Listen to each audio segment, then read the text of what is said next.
the Laughing Cavalier here, presenting to you another tale of these troubled times. Today, I shall be continuing my review of the 6 Wives of Henry VIII by looking at the second episode covering Anne Boleyn. If you haven't seen the first episode covering Catherine of Aragon, then I shall link it below. The episode starts off with a montage of Anne and Henry in happier days, playing card games, playing with Elizabeth, and singing Green Groweth the Holly Green, another of Henry's musical works. Then the episode suddenly cuts forward to late 1535. Yeah, this is one of the weaknesses of the episode. The first episode looked at the downfall of Catherine of Aragon, but glossed over the rise of Anne Boleyn, with her character only appearing in a few scenes. I think a lot of this is due to the fact that each episode had a different writer, which can be good since you get a different perspective on these events, but it can lead to a lot of continuity problems. In this case, we miss out on so many important events regarding her rise to power that I think it is important at this point to deviate from the review and explain basically what was left out or glossed over in the series. Anne Boleyn was born sometime between 1501 and 1507 to Sir Thomas Boleyn, a rising courtier who had powerful connections, not least that his wife Elizabeth Howard was the sister of Thomas Howard, later to be the Duke of Norfolk in Henry's reign. Anne was given a very good education by the standards of the time, serving Queen Claude of France as a maid of honour for several years, giving her a taste for French fashion and other courtly manners which, when she returned to England in around 1522, made her stand out at court. After a failed attempt to marry her to the Marquis of Ormond, she had some sort of affair with Henry Percy, the future Earl of Northumberland, although this was soon stopped by Cardinal Wolsey, the King's chief minister, which would have dire consequences for Wolsey later on. In around 1526, it is believed that she caught the eye of none other than the King himself. The earliest surviving love letter he wrote to her, which is held in the Vatican of all places, shows just how obsessed he was with her at this point. In it he writes, "But if you please to do the office of a true loyal mistress and friend, and to give up yourself body and heart to me, who will be, and have been, your most loyal servant, if your rigour does not forbid me, I promise you that not only the name shall be given you, but also that I'll take you for my only mistress, casting off all others besides you out of my thoughts and affections, and serve you only." The letters suggest that, unlike Henry's other mistresses, Anne had refused to sleep with the king, which made him all the more determined to have her. At the same time, he had no son to succeed his throne, something I'll go on to in a bit more detail shortly. His attempts to cast aside his wife, Catherine of Aragon, would fail, primarily due to the Queen's nephew, the Holy Roman Emperor Charles V, effectively holding the Pope hostage at the time, amongst other shaky legal and religious reasons. Anne used this opportunity to convince the King to get rid of Wolsey, who had failed to secure the annulment. He was dismissed from most of his positions and had the good fortune to die of dysentery before he could be brought to the Tower to face trial. In his place emerged one of his former servants, Thomas Cromwell. Cromwell came from the family of a humble blacksmith, but had managed to work his way up from the bottom, before finding service with Wolsey. With his old master now out of the picture, he now firmly allied himself with the King and Anne's cause. At the same time, Anne's former chaplain, Thomas Cranmer, was made Archbishop of Canterbury. All three of these people were to varying degrees followers of the Protestant movement that was fast making ground on the continent, and whilst Henry in terms of doctrine remained a firm Catholic, Cranmer and Cromwell soon engineered their way to establishing Henry as the supreme head of the Church of England, separate from the authority of Rome, through various acts of parliament and other means. This move had not come without opposition though, most notably in the form of some of Henry's own friends and advisors, such as Sir Thomas More and Bishop John Fisher. By 1533 though, Anne was pregnant, and it became imperative that Henry marry Anne soon, lest their child be declared illegitimate, and so the break with Rome was completed and Anne and Henry were married. However, by September 1533, things started to go wrong for Anne. She gave birth to a girl, Elizabeth, and not the longed-for son and heir. She had fallen pregnant the following year, but miscarried sometime in late 1534. Around this time, many were put to death for refusing to acknowledge the king's marriage to Anne and his break with Rome. Amongst them were More and Fisher. With Anne failing to provide the king with a son, and opposition to the Queen still very predominant, she was in a precarious position, which is basically where the episode starts. As you can see, a lot was cut out from the series, and I wish they had perhaps done another episode on Anne, covering her rise and the first half of her reign. Still, now we're up to 1535. We find Anne and Henry being rather argumentative with each other. I no longer please you? Oh, you please me well enough. If you're not bed with me. Well, I've other matters. Other women! And if I have? I am your queen, and your wife. And I am your king. And my husband! I told you no! These other women, do you love them? Can they give you an heir? Can you? Daughter Elizabeth. A girl. Well, you seem pleased enough at her birth. Aye, but a woman is no fit heir. Fit only for your bed, it seems. Say. My name, madam. Husband. You Call me liar, call me whore, master. I'll leave you till your temper's cooled. Now use no tears with me, madam. And to bear your son.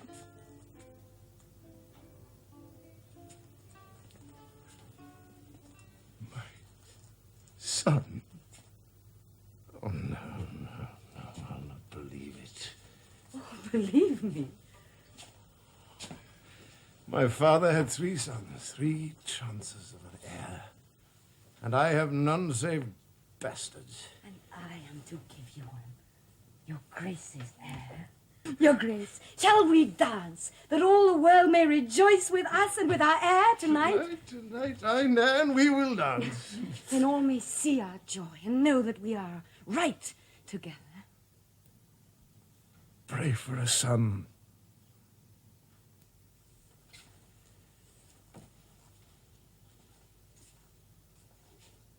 I have already mentioned in the last episode how much I love Keith Michel's portrayal of Henry, but I will state it again here.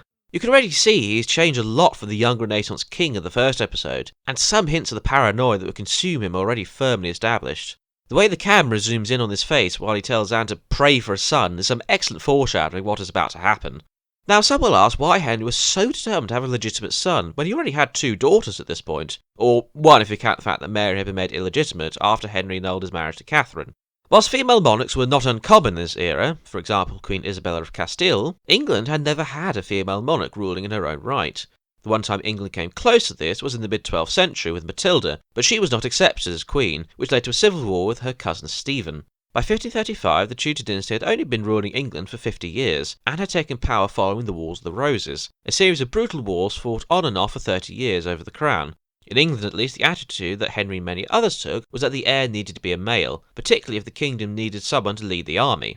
Looking back at the examples of Matilda and the Wars of the Roses, it was feared that not having a legitimate male heir could potentially end the Tudor dynasty, and as Thomas Cromwell in this episode puts it, England needs your heir, or we'll have the bloody wars of York and Lancaster again. Of course, with hindsight, we know Henry was wrong, since Elizabeth would go on to become one of the most famous Tudor monarchs, but in this climate it was necessary for the king to have an heir if his throne was to feel secure.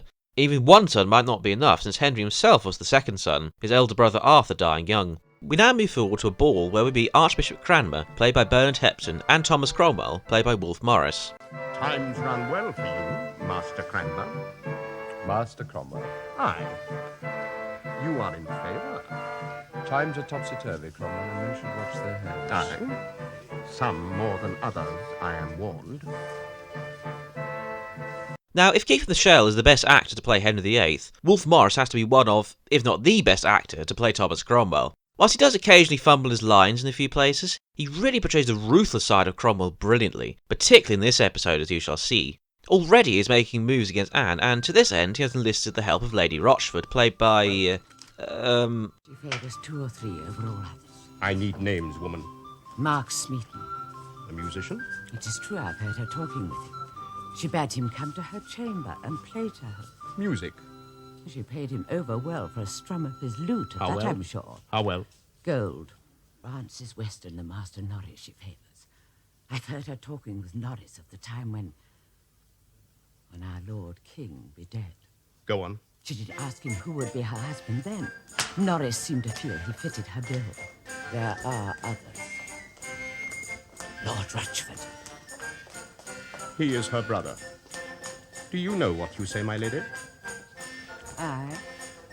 Lady Rochford, remember what I know, and remember I will use it against you, if I must. Listen, and watch, and wait your time.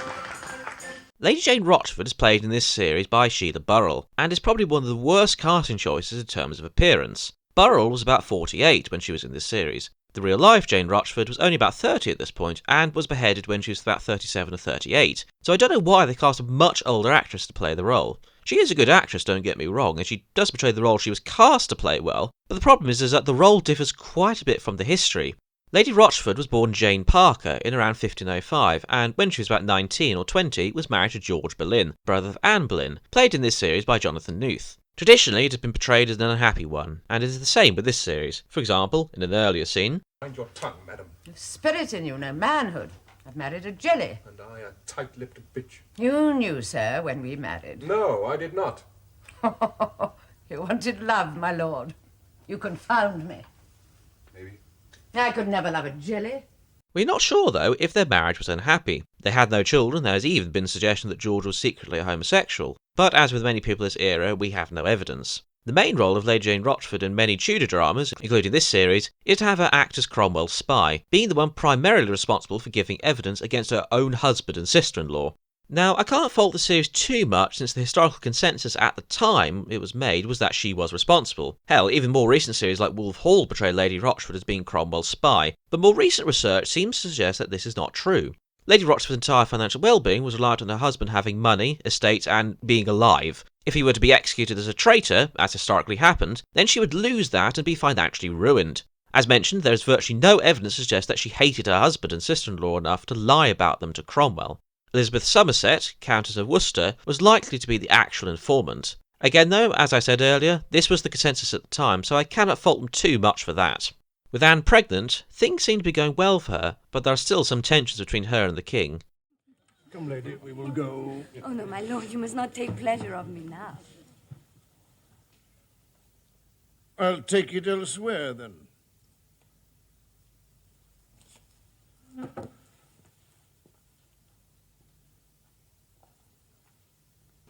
cannot breathe out, you fool! I'm locked in this like one pressed. I cannot breathe. It was made as measured, your grace. Don't dare to say we lie. Well, do we lie? No, your majesty, it is my foolishness. It is. To be fair, Armourer, I think you made that helm out of rubber, so I think I would be a bit annoyed as well if I were Henry. I'm weary of it.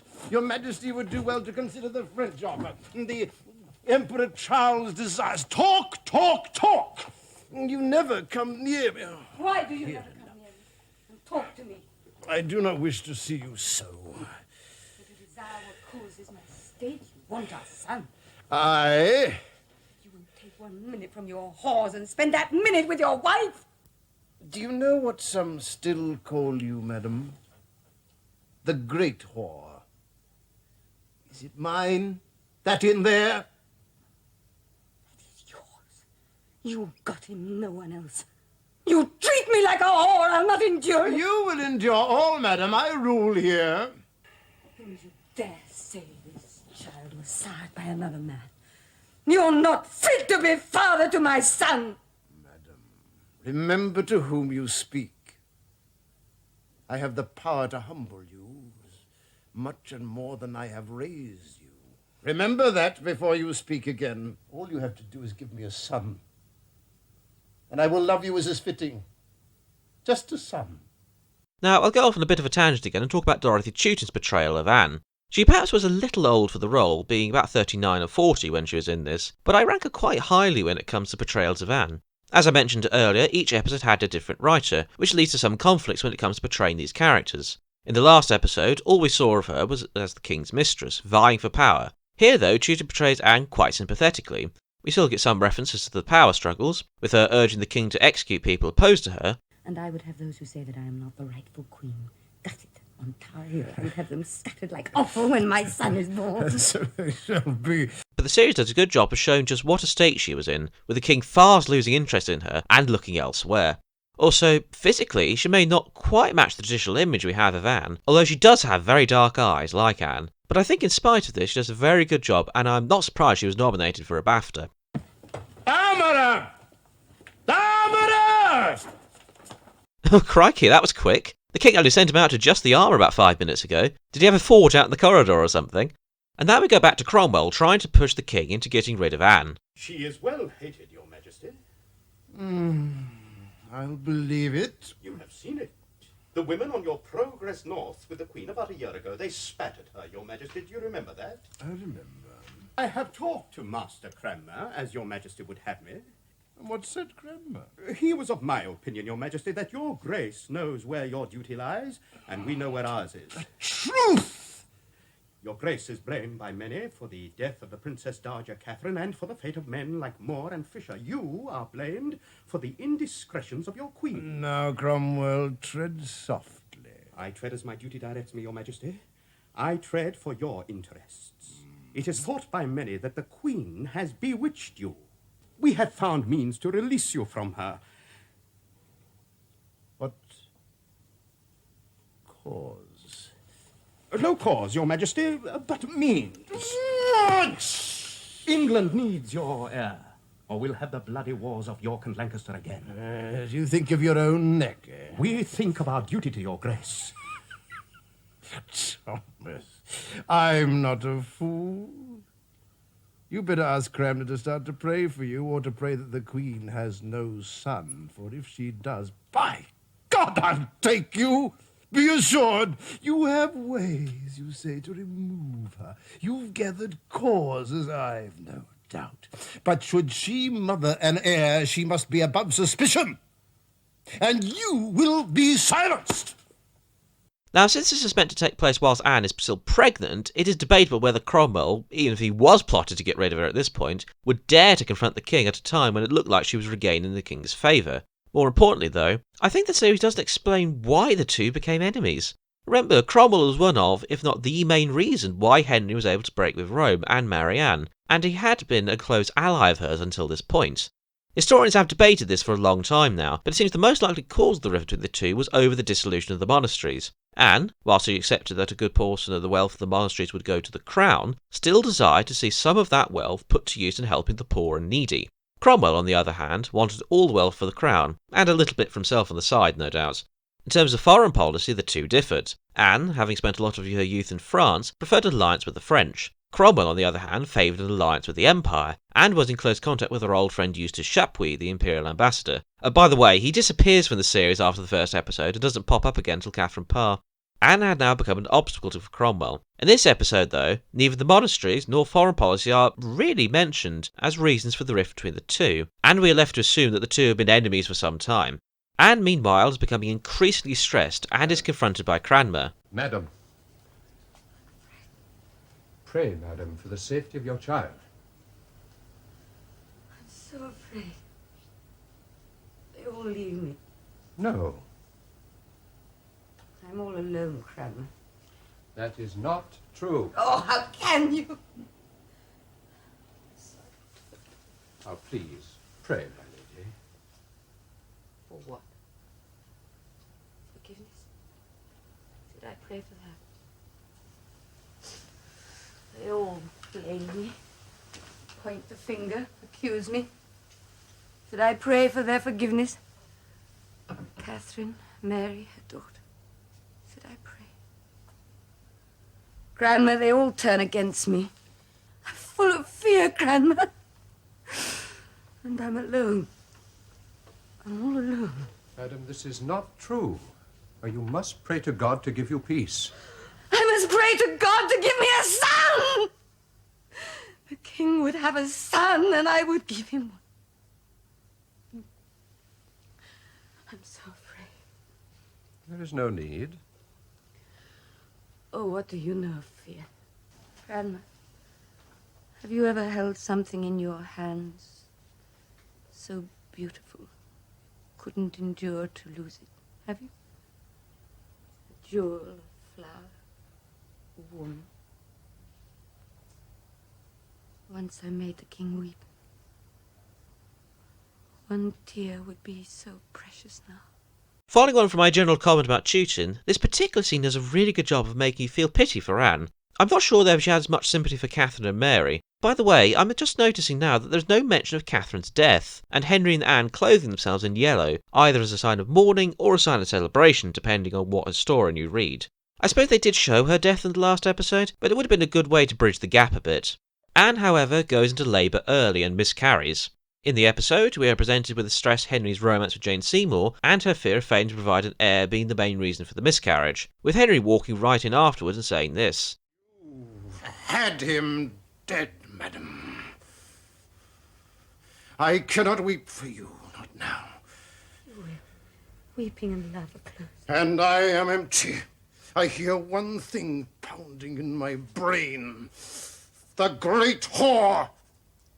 You killed him!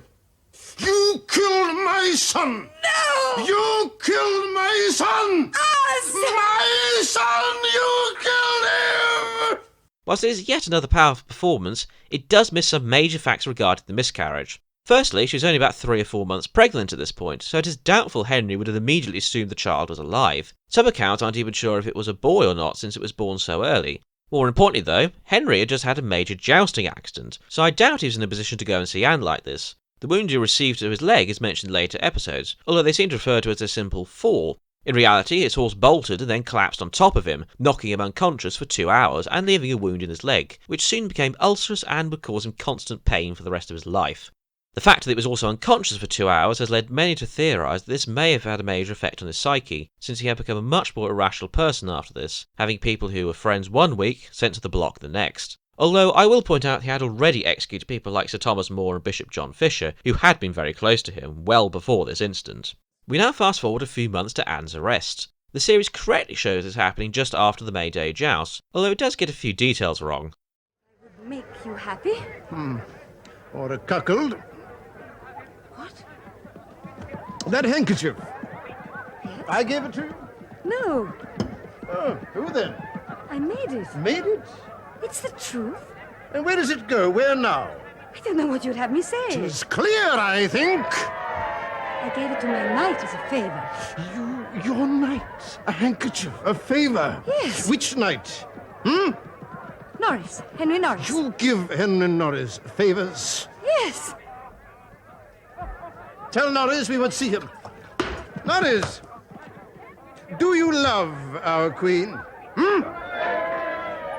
As we should all love our Queen, Your Majesty. Cross no words with me, Your sir. Majesty, I did not mean to cross words. It was meant. Admit that you love the queen and that she is more to you than she should be. Admit it.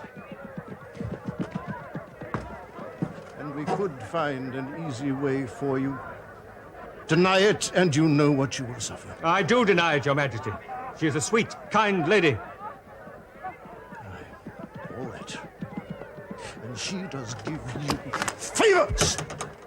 In reality, Henry did not have Norris arrested right in front of Anne. In fact, he put on a very friendly face during the joust, even offering his horse to Norris. It was after the joust, though, when the king's son had left for Westminster, that the mask slipped. He made Norris ride with him and interrogated him along the way, offering him pardon if he confessed. Norris refused to, though, apparently saying that in his conscience he thought her innocent of these things laid to her charge, but whether she was or not, he would not accuse her of anything, and he would die 1,000 times rather than ruin an innocent person. We do get a similar scene, but it is moved to the joust itself and in the presence of Anne for dramatic effect.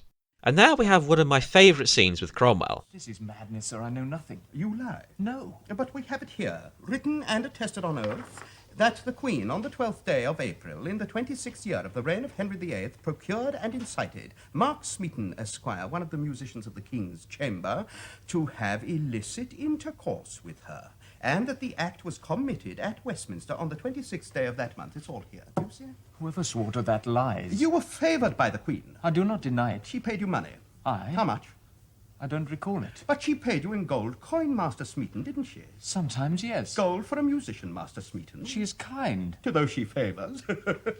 I have never known the Queen. Yet she pays you gold, not for songs alone. You can't expect me to believe that a song is worth gold. Or were you Orpheus in your playing, and the Queen Eurydice? I have been guilty of nothing. I will swear to it. And you had best admit your faults as written, for if you do, you may escape. You understand me? You seek charges against the Queen. I have the charges, and I will have the admissions. I offered you an easy way to freedom. Not worth a spit. You know it. I'm a friend to the Queen. Ah, a friend. We know that, Smeaton. From this paper, we know what sort of friend. Do you know what that is? No. When we put that round your head and begin to twist, those little knots will push your eyes out. Pop, like chestnuts in the fire. No. You can't. Admit your guilt, it will suffice. Admit the charges, Smeaton. Just say, I am guilty, and there will be no need to twist the rope. I cannot. As you wish. Now, Mark Smeaton's confession was basically the starting pistol for Cromwell, who used his testimony then to go after Anne, her brother, and other courtiers. This, of course, happened before the May Day Joust, whereas in the series it occurs afterwards, so they did get the scenes a little out of order. It has traditionally been assumed that Smeaton was tortured by Cromwell with the knotted rope scene of the series, although the source for this is from a Spanish merchant writing some decades after these events, covering the whole of Henry's reign, which included numerous inaccuracies, such as Cromwell interrogating Catherine Howard a year and a bit after he was executed, Catherine on the scaffold stating that she'd rather die the wife of Thomas Culpeper, which is not mentioned at all by actual primary accounts, and Henry marrying Anne of Cleves after Catherine Howard, when in reality he annulled his marriage to Anne and then married Catherine. So this story is somewhat doubtful. However, as a commoner, he was tortured at some point, and knowing the Tudor justice system, I doubt he confessed on his own free will. All these points aside, I do love Wolfe Morris's portrayal of Cromwell in this scene. He really does come across as a quite scary individual to be up against, manipulative and behaving almost like an inquisitor. With all the evidence in place, Anne is now brought to the Tower of London to await trial. I'll not welcome you, madam. It would not be fit. Hardly. Yet you should have welcomed me the last time I lodged here, Master Kingston, before my coronation. You shall have that same chamber, madam. A witty man. But have no fear, for I shall soon be free. Meanwhile, Cromwell returned to his master to update him on the situation. But she will be found guilty, Your Majesty. Oh, I'm sure of it, sure. Do you like this colour, Crom? Your Majesty, we have ascertained from France... Do you think a lady would like this colour? And from the Emperor's ambassador... It suits me well, Cromwell. That they will be pleased to salute a new queen. Oh, then Jane should please them all, though me above the rest, eh? They must think they will have some advantage from the death of the queen. Death? She will be tried, found guilty of treason, and she will die. It is the law.